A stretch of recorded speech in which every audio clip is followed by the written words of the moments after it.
Ma'am के वर्ष ने और मैं डीएन पॉलीटेक्निक मेरठ में HOD से हैं। और आज जो मैं वीडियो लेकर आया हूँ दरअसल आरसीसी में जो हम कैंटिलीवर स्लैब हम उसका प्रयोग करते हैं।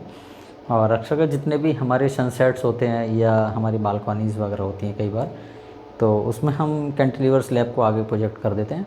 तो उसमें लिंटल के साथ हम खास तौर से कैंटिलीवर स्लैब को आगे बढ़ा देते हैं। तो इसमें एक एंड फिक्स होता है हमारा, दूसरा एंड हमारा नॉर्मली फ्री होता है।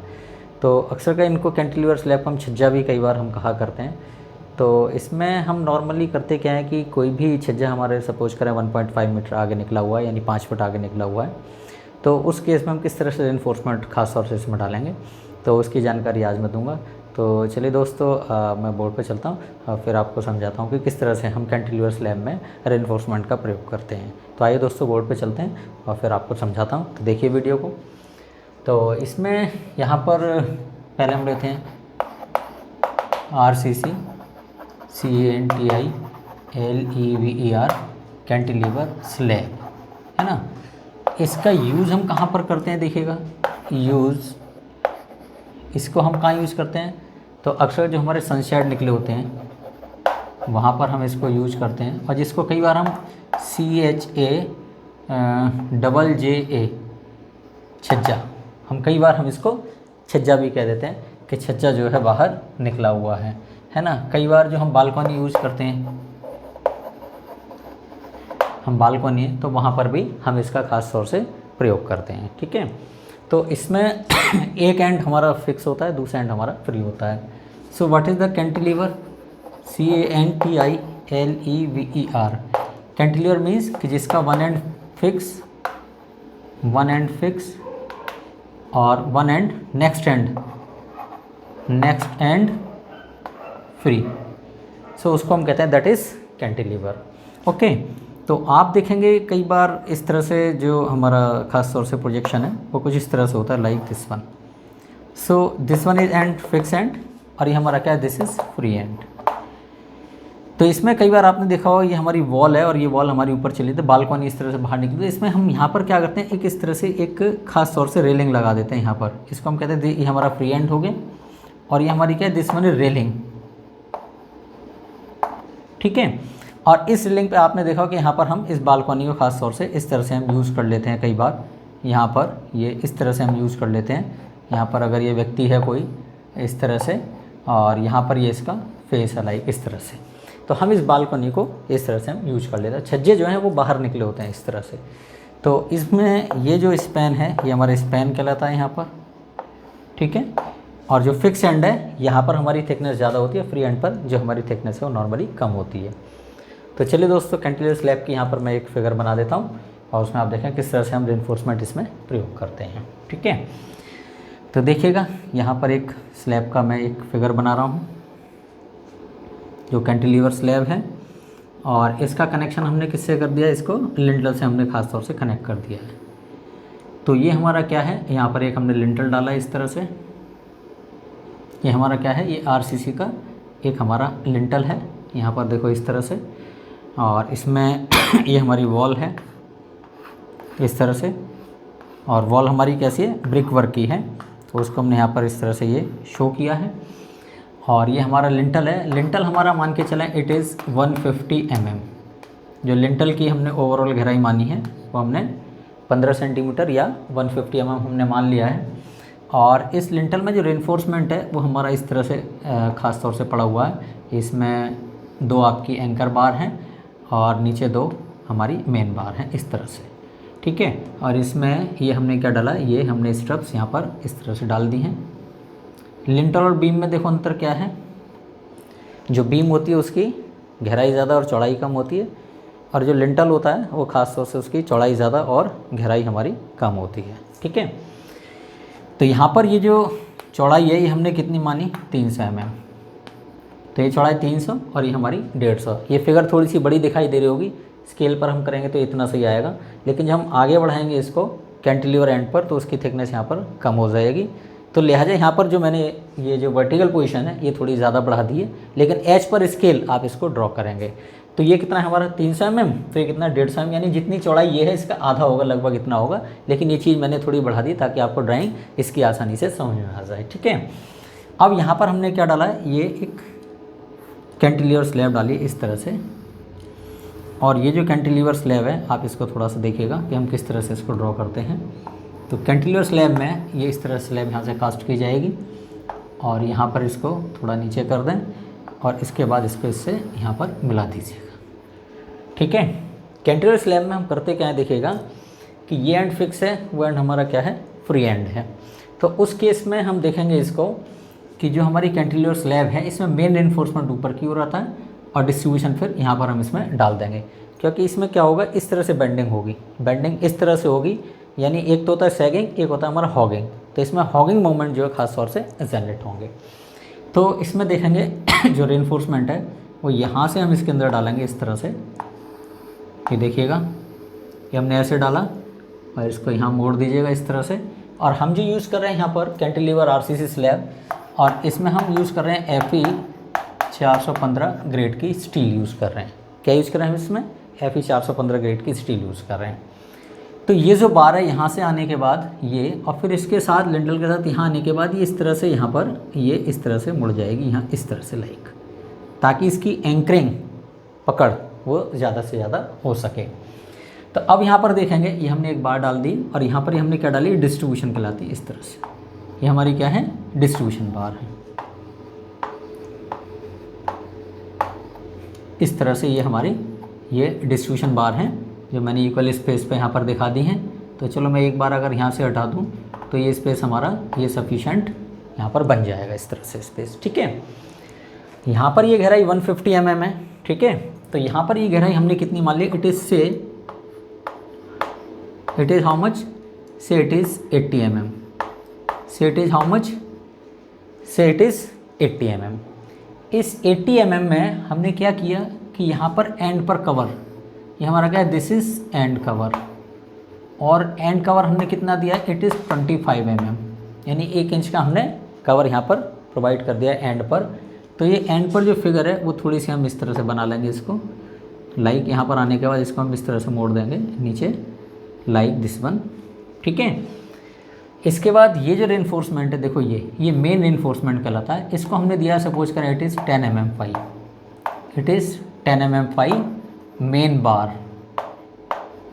बार, और एट द रेट सपोज करें हमने रखा है 200 mm सेंटर टू सेंटर। ये कितना रखा है स्पेसिंग हमने, 200 mm सेंटर टू सेंटर हमारी मेन बार है जो हमने लगभग 10 mm की, और 200 mm सेंटर टू सेंटर हमने यहाँ पर डाल दी है। ये सब चीज़ें कहाँ से आती है, ये सब हमारे डिज़ाइन से आती हैं। जब हम कैंटिलीवर स्लैब का डिज़ाइन करते हैं तो उसमें मेन बार का हमने जो भी डाया माना उससे हम स्पेसिंग निकालते हैं, और स्पेसिंग हमारा जो डिज़ाइन से आता है वो हमने यहाँ पर सेट कर दिया। एक हमने एग्जांपल ले लिया कि इस तरह से बाई दी बाई ये है। ये हमारा क्या है यहाँ पर, ये बार, ये डिस्ट्रीब्यूशन बार है, ये हमारी क्या है, डिस्ट्रीब्यूशन बार। और इसको भी सपोज कर हम ले लेते हैं 10 mm फाई, और ये distribution bar DISTRIBUTIUN distribution bar, और इनको हमने कर दिया एट द रेट सपोज करें it is 150 mm centre to centre. ये हमने एक एग्जांपल ले लिया है वैसे ही कि ये हमारी जो डिस्ट्रीब्यूशन है ये 150 mm सेंटर टू सेंटर है, और जो मेन बार है वो इस तरह से हमारी लगी हुई है, और वो हमारी 200 mm सेंटर टू सेंटर है, और उसका डाया हमने कितना रखा है, it is 10 mm centre to centre. ठीक है, अब यहाँ पर देखेंगे ये हमने क्या डाला है, band, this is what, band. और ये बैंड हमने ले लिया है वो सपोज करें देखो ये 80 mm है, और यहाँ पर जो हमने कवर लिया है दिस इज़ कवर, से this cover is 20 mm, this cover is how much, 20 mm। तो 80 mm में से 20 mm आपका कम हो गया तो 60 mm बच गया, और 10 mm की बार है तो हमने इसको ले लिया से band, it is 4 of the 5, 4 of the 5 यानी कि ये हो गया लगभग 40 mm हो गया। ठीक है, तो 80 mm में से 20 mm गए 60 mm, और ये हमने कितना हो गया, ये बैंड हमारा कितना है, इट इज़ 40 mm। 40 mm का हमने एक बैंड यहाँ पर 4/5 का यहाँ पर दे दिया, 4/5 माने 4 ऑफ द बार का डायमीटर। ठीक है, यहाँ पर आप देखेंगे कि ये तो हमारा लिंटल है ना। इस लिंटल में हमने सपोज कर यहाँ पर दे दिया हमने anchor bar, ANCHOR, this is anchor bar, और ये हमारी सपोज करें 10 mm फाई, ये हमारी डिज़ाइन से आएगी, और इसको हम इस तरह से ऊपर यहाँ पर बढ़ा लेंगे, और ये हमारी क्या है, वॉल है, इसको भी हमने इस तरह से कट कर दिया यहाँ पर इस तरह से। ठीक है, ये स्ट्रप है, ये इस पर डिज़ाइन आएगी हमारी जो भी है। तो इसको हम कह सकते हैं यहाँ पर इट इज़ 2 लेग स्ट्रप, 2 लेग और STIRRUPS। और ये हमने क्या लिया से 8 mm फाई हमारा आ रहा है डिज़ाइन से बाई दी वे, और 8 mm फाई, और ये आ रहा है हमारा 300 mm सेंटर टू सेंटर। ये हमारा कितना आ रहा है डिज़ाइन से लिंटल का, ये हमारा 300 mm सेंटर टू सेंटर आ रहा है। और नीचे जो मेन बार हैं ये वाली, इन मेन बार को हम चाहें तो यहाँ पर भी दिखा सकते हैं इस तरह से। So these are the main bar, यहाँ पर इस तरह से हम इसको बना लेंगे। सो दिस इज़ सपोज करें ये हमारे ऊपर कितनी है 10 mm की एंकर बार हैं, और सपोज करें ये हमारी क्या है 12 mm फाई और main bar. This is 12 mm phi main bar है ना। तो मेन बार है यहाँ पर जो हमने डाल दिए, और ये हमारी क्या है दिस इज़ वॉल। ठीक है, अब कैंटिलीवर की लंबाई यहाँ से यहाँ तक सपोज करा हमने मान लिया इट इज़ 1.5 मीटर। कोई छज्जा है वो हमारा कितना आगे निकल रहा है, इट इज़ 1.5 मीटर। यहाँ से यहाँ तक हमने इसको कितना कर दिया है, इट इज़ 1.5 मीटर। ठीक है, तो ये टेपर आ रहा है देखो इस तरह से। यहाँ बेंडिंग मोमेंट ज़्यादा है, फिक्स एंड है, इसका बेंडिंग मोमेंट यहाँ पर ज़्यादा होगा, फ्री एंड पर हमारा बेंडिंग मोमेंट कम होगा। तो जो हमारी गहराई है वो किसके प्रोपोर्शनल होती है, √m के प्रोपोर्शनल होती है, क्योंकि D = √mr/q भी निकालते हैं। तो ये यानी कि मोमेंट के √ के प्रोपोर्शनल होती है हमारी गहराई। तो यानी गहराई जितनी खास तौर से ज़्यादा तो यानी मोमेंट ज़्यादा, मोमेंट ज़्यादा तो गहराई भी हमारी ज़्यादा होगी। तो फ्री एंड पर मोमेंट कम होता है तो यहाँ गहराई कम, और फिक्स एंड है ये हमारा, यहाँ पर गहराई हमारी ज़्यादा क्योंकि मोमेंट भी ज़्यादा होगा। यहाँ पर देखेंगे कि इसका जो बेंडिंग डायग्राम है, अगर यहाँ पर कोई भी लोड इस तरह से UDL आ रहा है, ठीक है, तो उस दौरान जो इसका बेंडिंग डायग्राम है वो इस तरह से ड्रॉ किया जाता है पैराबोलिक। तो यहाँ पर जो बेंडिंग मोमेंट है, अगर ये हमारा L है और लोड कितना आ रहा है, से इट इज़ ओमेगा यूनिट, से इट इज़ ओमेगा यूनिट। तो यहाँ पर जो बेंडिंग मोमेंट है M, इसका मान क्या होगा, इट इज़ ओमेगा L²/2। तो ये हमारा क्या है, दिस इज़ BMD। तो आप देखेंगे कि इसमें जो फ्री एंड है, ठीक है, फ्री एंड पर आप देखें जो मोमेंट कितना है 0। तो ये हमारा क्या है, दिस इज़ BMD। तो आप देखें जो बेंडिंग मोमेंट यहाँ पर ज़्यादा है तो गहराई ज़्यादा, यहाँ पर बेंडिंग मोमेंट कम है 0 है, तो यहाँ पर गहराई हम 0 न रख के हम थोड़ी सी यहाँ पर रख देते हैं। वो हमने कितनी रखी है, ये आपका 150 mm, तो यहाँ पर हमारा 80 mm, ये हमने मान लिया है। ठीक है, अब इसमें एक चीज़ आती है जो हमारी स्लैब है, ये क्या है हमारी कैंटिलीवर स्लैब। तो कैंटिलीवर स्लैब की लंबाई कितनी है, ये हमने 1 मीटर मानी है। वैसे तो लंबाई बहुत ज़्यादा हो जाएगी, तो इस लंबाई को आप इस तरह से भी मान सकते हैं। अगर मैं प्रोजेक्शन बनाऊँ तो लंबाई आप इस तरह से भी मान सकते हैं कि लंबाई जो है हमने यहाँ पर इस तरह से ये ले ली है लंबाई, इस तरह से। ठीक है, और यहाँ पे वॉल है जो हमारी ऊपर ये जा रही है इस तरह से, ये दिस। तो आप इस तरह देखेंगे कि इस वॉल का अगर हम सेक्शन माने तो ये इस तरह से आपको ये यहाँ पर दिखाई देगी। तो this one is what, wall, और ये हमारी क्या है, ये हमारी कैंटिलीवर स्लैब हो गई। ठीक है, तो अब यहाँ पर देखेंगे इसकी लंबाई हमने कितना माना है, से इट इज़ 1 मीटर। ये लेंथ हमने यहाँ से यहाँ तक कितनी मानी है, से इट इज़ 1 मीटर। तो स्लैब है, स्लैब की लंबाई 3 मीटर, 4 मीटर, 5 मीटर जितनी भी हो सकती है, लेकिन फ़िलहाल हमने यहाँ पर इसको 1 मीटर मान लिया है। तो यहाँ पर इसका सेक्शन हम इस तरह से दिखा देंगे। कट लाइन है, ये आगे भी जा रही है, इसी तरह ये लाइन भी हमारी क्या है, ये कट लाइन है, ये हमारी आगे कट लाइन, या इसको हम कहते हैं एक्सटेंशन लाइन, ये आगे की ओर एक्सटेंड हो रही है। So this one is what, this one is the section of the slab. ठीक है, तो अब यहाँ पर देखेंगे कि इसमें जो डिस्ट्रीब्यूशन है वो इस तरह से जा रही है, और जो मेन बार है वो आपकी इस तरह से जा रही है। तो यहाँ पर देखेंगे इसकी फिगर नीचे अगर मैं बना दूँ तो ये बार इस तरह से हैं, मेन बार आपकी इस तरह से हैं, ये मेन बार का स्पेसिंग है इस तरह से। प्लान अगर इसका देखेंगे तो ये आपको इस तरह से दिखाई देगा। और यहाँ पर चलो हमने इसको कट कर दिया है इस तरह से, ये हमने यहाँ कट कर दिया है इस तरह से आगे की ओर, है ना। और ये जो डिस्ट्रीब्यूशन है वो आपका इस तरह से जाल है, ये हमारा क्या है, डिस्ट्रीब्यूशन का जाल।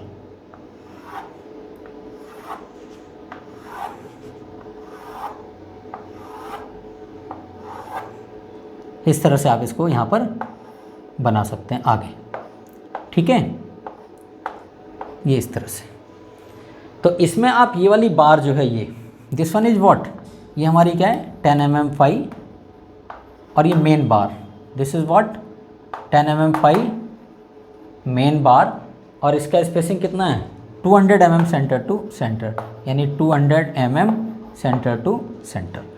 तो ये स्पेसिंग कितना है, ये यहाँ से आता कितना है, दिस वन इज 200 mm, ये सब कितना है 200 mm। ठीक है, यहाँ पर कर दिया मैंने centre by centre to centre, और ये हमारा सेंटर टू सेंटर इस तरह से जा रही हैं। और ये वाली जो बार है ये 150 mm पे है। ये वाली बार कितनी है, दिस वन इज़, ये भी हमारी कितनी है 10 mm फाई, ये हमारी क्या है 10 mm फाई, और it is distribution bar DISTRIBUTION distribution bar, और एट द रेट, ये बार कर दिया मैंने, और at the rate 150 mm centre to centre. ठीक है, यहाँ पर दिखाई दे रहा है it is 150 mm centre to centre, यानी कि ये जो स्पेसिंग है ये स्पेसिंग कितना है, ये spacing 150 mm centre to centre. So this is 150, ये डाली गई, ये 150 यानी कि 15 सेंटीमीटर सेंटर टू सेंटर, और मेन वाली हमारी कितनी है, ये वाली, ये हमारी थोड़ी सी ज़्यादा है 200 mm सेंटर टू सेंटर या 20 सेंटीमीटर सेंटर टू सेंटर। तो ये एक एग्जाम्पल है, जब भी कभी क्वेश्चन आएगा तो उसमें खास तौर से डाटा दिया होगा कि रेनफोर्समेंट हमें किस तरह से शो करना है। अब आप यहाँ पर देखें, ये जो बार है हमारी आ रही है ना, ये वाली, ये बार हमने किस तरह से दिखाई है, मेन बार। अगर यहाँ इसकी फिगर देखें तो मेन बार हमारी देखो इस तरह से है, यहाँ पर ये ऐसे आके फिर ये यहाँ पर ऐसे मुड़ गई, यहाँ पर ये इस तरह से हो गई। ठीक है, और ये भी हमारा कितना है, this one is 4-5, this one what 4-5। अब फिर यहाँ से आने के बाद ये इस तरह से बिल्कुल सीधी यहाँ पर इस तरह से ले जाएं इस बार को, और ये यहाँ पर ये इस तरह से। ठीक है, तो ये बार हमारी इस तरह से आ रही है, यहाँ पर ये दिस वन इज, तो ये हमारी मेन बार है, और जो हमने यहाँ पर डाली है this one is reinforcement main हमारा कितना है, इट इज़ 10 mm फाई, और at the rate 200 mm centre to centre.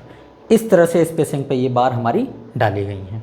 तो मेन बार जो मैंने शो कर दी, ये इस तरह 4-5 आ रहा है हमारा, 10 mm की बार है, यहाँ से आने के बाद ये इस तरह से है। ठीक है, अब इसमें सपोज करें ऊपर हमने कवर कितना दिया है 20 mm, नीचे भी कवर मान लो वो भी हमारा 20 mm है, तो इस गहराई में से कितना चला गया 40 mm चला गया। तो बाकी जनरल जो स्पेस बचता है वो हमारा 110 mm बचेगा। कितना बचेगा 110 mm। तो यहाँ से आता कि कितना हो जाएगा, दिस वन इज से इट इज़ 110 mm। ये हमने से कर दिया है क्योंकि जो हमारा कवर है वो कवर कहाँ से होता है, कवर हमने ऊपर से लिया है फ़िलहाल, लेकिन जिसका सेंटर मानेंगे तो थोड़ा सा वो ज़्यादा आ जाए, यानी कि हम उसका 5 mm और ले लेंगे, 5 mm इसका लें, तब हमें सेंटर आसानी से मिल जाएगा। क्योंकि स्ट्रिप जो हमने दी है सपोज करें 8 mm की दी है, तो यानी इसका सेंटर भी 4 mm और यहाँ भी सेंटर हमारा 4 mm, तो तब हम उस हिसाब से इसको निकाल लेंगे। तो यहाँ पर से इट इज़, ये हमने माना है 110 mm, तो इस तरह से बार हमारी ये इस स्लैब की आ जाएगी। तो यहाँ पर ही इसके साथ एंकर हो जाएगी। तो जब भी कभी इसका बेंडिंग डायग्राम कैसे होगा, ये ऐसे बनेगा, ये बेंडिंग कैसे होगा इसका ऐसे। ठीक है, यानी कि इसका जो डिफ्लेक्शन होगा वो इस तरह से होगा, यानी बेंडिंग मोमेंट का हम अपोजिट कर दें, then we will get some deflections like that, है ना। तो इससे हमारा क्या पता लगता है कि हमारा डिफ्लेक्शन इस तरह से हो जाएगा। इसका हम अपोजिट करें तो डिफ्लेक्शन कैसे होगा, यहाँ पर इसका डिफ्लेक्शन किस तरह से होगा, इधर ज़्यादा और इधर कम, तो ये इस तरह से होगा डिफ्लेक्शन। डिफ्लेक्शन का अगर हम फिगर बनाएं यहाँ पर डिफ्लेक्शन, तो डिफ्लेक्शन किस तरह से होगा, deflection will be like and this one. So this is what deflection, this is delta and it is known as a deflection. Delta बड़ा क्या है, डिफ्लेक्शन। ये हमारा क्या है, यहाँ पर इस तरह से डिफ्लेक्शन होगा। ठीक है, तो आप देखेंगे कि यहाँ पर जो मैंने फिगर बनाई है वो आपको समझ में आ जाएगी, और ये सब एक इलस्ट्रेशन लिया है। अब यहाँ पर हमारा क्या है कि वॉल है ऊपर जा रही है, और यहाँ पर एक हमने बालकनी छज्जा निकाल दिया, और हो सकता है कि यहाँ पर कई बार हम एक छोटी सी रेलिंग लगा दें ताकि इस स्पेस का हम इस्तेमाल कर सकें। ठीक है, तो ये हमारा क्या है, एक छज्जे का मैंने एक सेक्शन बना दिया, और ये आरसीसी की हमारी क्या है कैंटिलीवर स्लैब है। इसकी लंबाई हमारी कितनी होती है, 1 मीटर, 2 मीटर, 3 मीटर, 4 मीटर, जितना लंबा छज्जा आपका इस तरह से चलता चला आ रहा है। तो अगर यहाँ पर इसकी, चलिए 3 डायमेंशन फिगर वैसे मैंने बना दी है, ये फिगर आपकी 3 डायमेंशन है। तो ये मैंने क्या कर दिया इसका 3 dimension, this is 3 DIMENSION, 3 dimension इसकी फिगर है। ये जो मैंने बनाई है, ठीक है। मेन जो आपको बनानी है एग्जाम में वो केवल यही बनानी, इतनी फिगर, दिस वन। और ये इसका प्लान हमने बनाया और ये इसका सेक्शन बनाया। So this one is what, section. और यहाँ पर क्या है हमारी, कंक्रीट है, तो कंक्रीट आप इस तरह से इसमें शो कर सकते हैं। So this one is what, this is concrete. यहाँ पर आप इस तरह से कंक्रीट जो है यहाँ शो कर सकते हैं कि इसको हमने कंक्रीट से इस तरह से फिल कर दिया है। सो दिस इज़ व्हाट, कंक्रीट। और सपोज करें कंक्रीट हमने किस ग्रेड के लिए, M20 ग्रेड की। किस ग्रेड के लिए कंक्रीट हमने, इट इज़ M20 ग्रेड। और M20 ग्रेड क्या होता है, M15 ग्रेड 1 to 4, और ये M20 कितना आता है, 1, 1.5, 3 का। तो प्रोपोर्शन क्या है हमारा, 1 और 1.5 एंड 3। तो कितना हो गया, 1, 1.5, 3, यानी कि M20 1, 2, 4, M15 और M25 1, 1, 2 का प्रोपोर्शन, ठीक है। तो ये मैंने एक फिगर बना दी है, आप इसको देखते हैं स्केल पे कन्वर्ट कर लीजिएगा और उसके आधार पर ये फिगर आप आसानी से बना सकते हैं। तो चलिए दोस्तों, इस वीडियो को आप देखिएगा, पूरा ही देखिएगा, तो आप इसको जो है ड्राइंग बनाना आसानी से इस वीडियो को देखकर सीख सकते हैं। तो चलिए दोस्तों, इसमें किसी तरह का कोई भी कमेंट हो तो आप मुझे पोस्ट करिएगा। चलिए, thank you so much and thank you so much please, thank you.